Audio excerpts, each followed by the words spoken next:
I see the NBA is trying to stay relevant this week. In the midst of, baseball season starting to get pretty amped up and NFL getting the preseason, NCAA football announced their rankings with Alabama being number one yet again. But, Draymond Green had his wedding. They had Steph Curry there, LeBron James, taking pictures together. Looks pretty nice. Also got Jason Tatum there, Rich Paul. It looked like, they had a fabulous event. Man. But anyway, another reason why the NBA is relevant this week, because the NBA schedule releases Wednesday. And we have, a little sneak preview of what to expect here. All right, so with that being said, we're going to get into it a little bit here. All right, so apparently the NBA's opening night is set. We got two games. Philadelphia 76ers versus the Boston Celtics. And then the Golden State Warriors versus the Los Angeles Lakers. Now, with this, I want to say Philly and Golden State are at home with those games respectfully. Now, usually the team that wins the NBA title, that gets their rings, usually they come out flat, championship hangover, get blown out. That's what usually happens from what I can remember. Maybe the Lakers are, new and improved with Darvin Ham as their new head coach. Maybe. The offense is supposed to run through Anthony Davis this year. If he's on the court, that's what's supposed to happen. Which it should. But nevertheless, they have the tall task of, playing the defending champs on opening night. Probably on TNT. And then you have, looks like the odds-on favorite to win next year, the Boston Celtics, who didn't lose anybody but added Malcolm Brogdon for scraps and Danilo Gallinari for chump change on top of what they already have. Going against a Philadelphia Sixers team, which, shows promise. James Harden, he's been in the gym this offseason and elsewhere, but he actually looks a little slimmer. He betting on himself the way he just took this extension. Joel Embiid, he's in the prime of his career. Maxey, he's been sensational. Philadelphia is no slouch, but I don't think they're at the Boston Celtics level right now. We'll see. So, yeah, that's opening night's games. Also, you all remember that trade with Rudy Gobert going to the Minnesota Timberwolves for a king's ransom. Basically 5 first-round picks and 3 other players. So apparently, the Timberwolves will face the Utah Jazz for the first time on October 21st. And he will return to Utah for the first time as an opponent December 9th. So December 9th, that's going to be the real one right there. When he actually in Salt Lake City going against his former team. That's when the animosity hits. There's another one. Definitely want to go over here. Oh, my personal favorite, the Battle of LA. And I believe that's October 20th. I'm just trying to pull it up for confirmation real quick. Yep, I'm right. October 20th at the Crypto Arena now. It's not Staples Center no more, the Crypto Arena. First time these two, well, not the two, but yeah, these two teams with, Anthony Davis, LeBron James, Kawhi Leonard, Paul George, I guess with those guys on the floor since December 22nd of 2020, right before COVID. I remember that. Dude, that year before COVID happened, no, actually that's afterwards, but the bubble year, before they even went to the bubble, I just remember the hype behind the Battle of LA between those two teams. Like every time they played on TV during the regular season, it felt like a playoff game, like a game 7 of a series. That's what it felt like, the atmosphere. And I'm actually excited for this, and actually for the Clippers overall. The Clippers is like, a forgotten about team right now because of the injuries that they had. But now that everyone's healthy, that's a team that cannot be ignored at all. I mean, last time I checked, Kawhi, when he was playing, he was a top 5 player in this league. Last time I checked, Paul George overcome his shortcomings in the playoffs.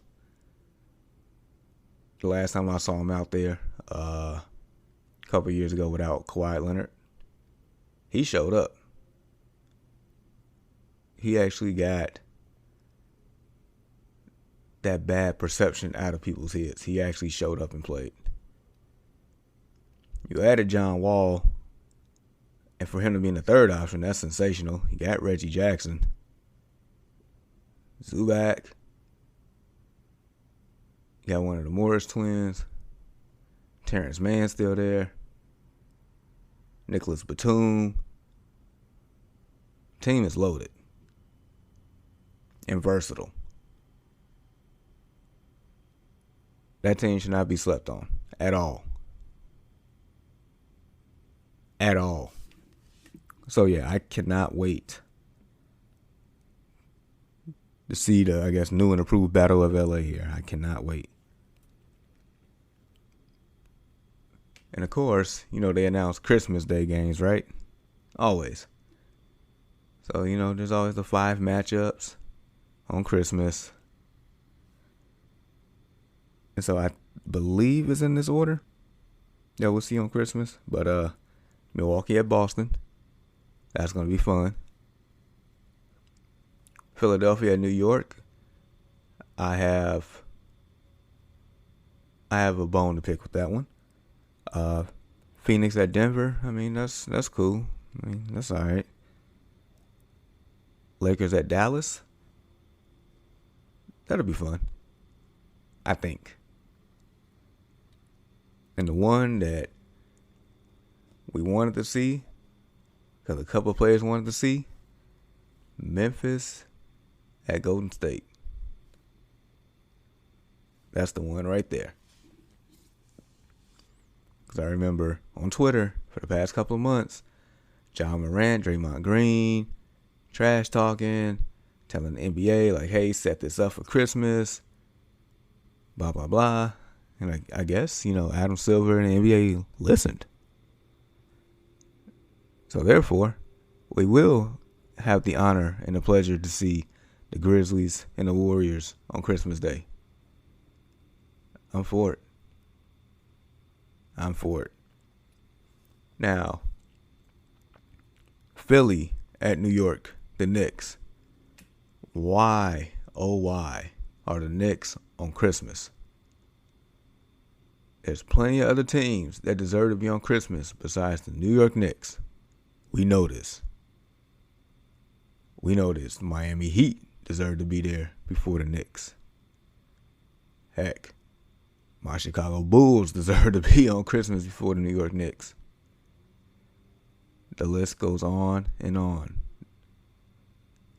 So yeah, mate, I guess the fact they signed Jalen Brunson, was that a big enough move for them? The fact that they anticipating to have Donovan Mitchell on the team, maybe that's what it is. The NBA anticipates, Donovan Mitchell eventually going to end up as a New York Knicks, so we're going to, forecast this, and they'll be exciting to watch. Maybe that is it. Maybe. But as of this moment, this day in August, they have no business playing on Christmas. I'm not watching that game. As the Knicks are currently constructed, I'm not doing it. I'm not about to support this foolishness. I'm not watching that. You can kick rocks. Not going to be able to do it. Nope. Not even. So yeah, that's part of the schedules here that we do know.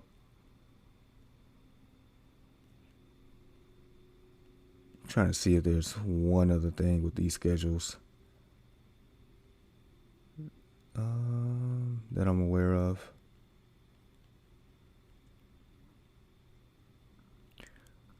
Oh, I guess. I mean, this one here. I mean, Jalen Brunson. I guess he will return to Dallas.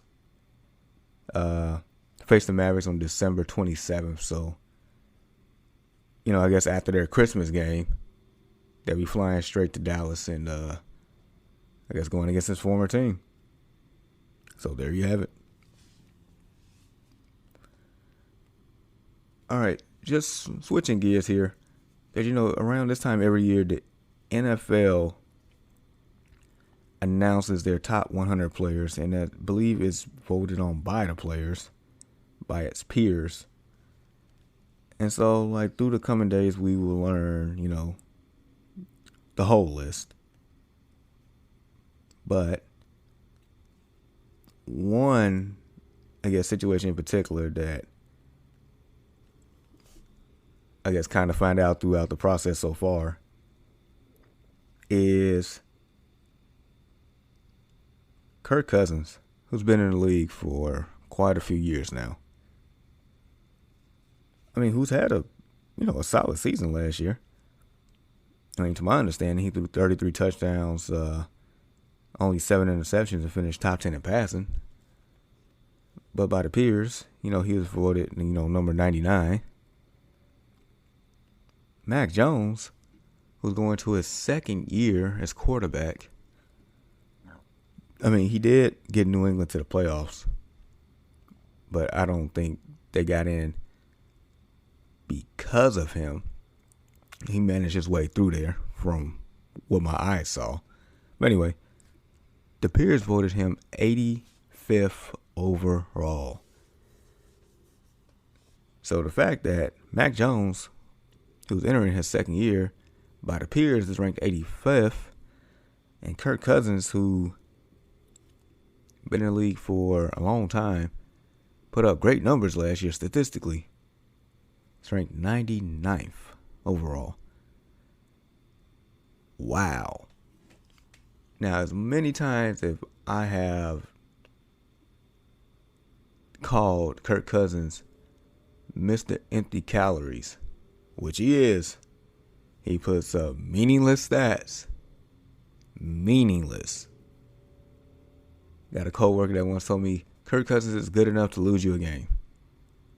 Meaning he'll put up all these numbers, but when it comes down to it in crunch time, he'll fold. And I've seen it time and time again. It might have been one or two times where he actually came through in the clutch, from what I remember. But yeah, even though I've called him Mr. Empty Calories, heck, look, I know way better than this. Those players who voted this should be ashamed of themselves. There is no way Mac Jones should be higher than Kirk Cousins, let alone should even be on the top 100 list. What are we doing? He doesn't belong there yet. Not saying he can't get there, but right now, he has no business on that list. Matter of fact, no quarterbacks going into their second year should be on that top 100 list right now. None. So for him to make that list, like, you players should be ashamed of yourselves. Because now, I posted this in our Facebook group, and look at people coming to the rescue of Kirk Cousins. I got one person said, I'm a Pats fan, and even I know this ain't right. Correct. Got another Pats fan, he was like, hey, listen here, the players vote this, so be mad at them. He's absolutely correct. Absolutely correct.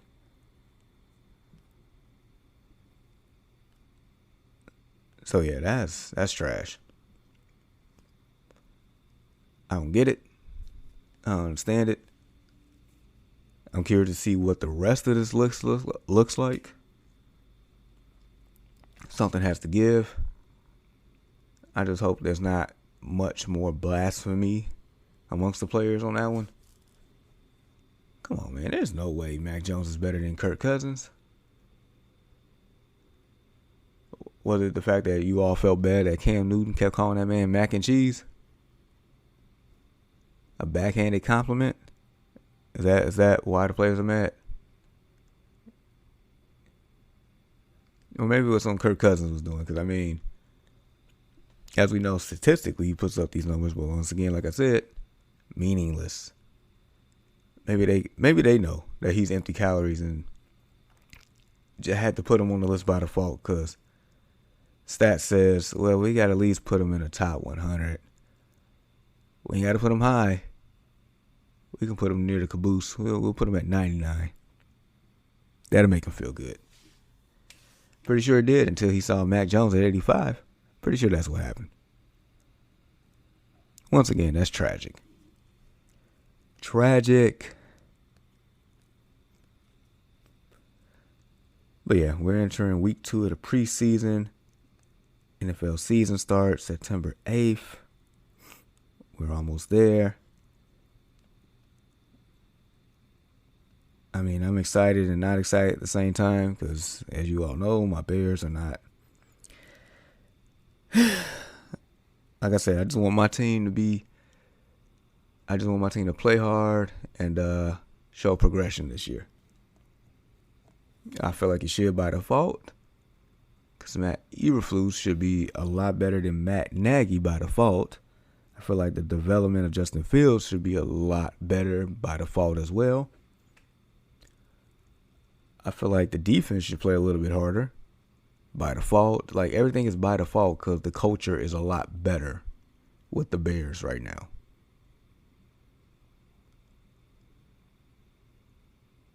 But yeah, we're going to get tested week 1. We're at home against the 49ers. There's a chance we can win that game, but it all depends on the progression of Trey Lance. If Trey Lance look anything like last year, we have a chance.